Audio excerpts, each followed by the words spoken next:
небесный, да святится имя Твое. Господь, Твое царство и Твоя воля будут на земле, как на небе.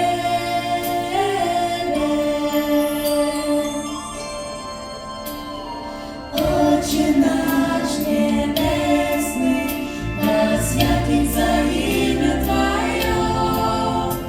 Господь, Твое царство и Твоя воля будут на земле, как на небе.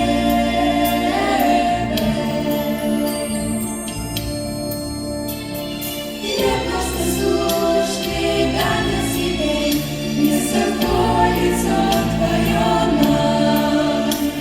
Господь, прости нам наши долги, как и мы должникам. Отче наш небесный, да святится имя Твое.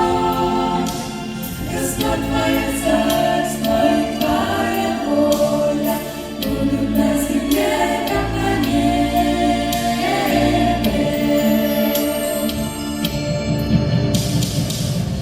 Пожалуйста, искусить нас, но сохрани оставь. Твоя рука, Господь, сильна, Тебе и слава вечная, Твоему царству нет конца. Отче наш небесный, да святится имя Твое. Господь, Твое царство и Твоя воля будут на земле, как на небе.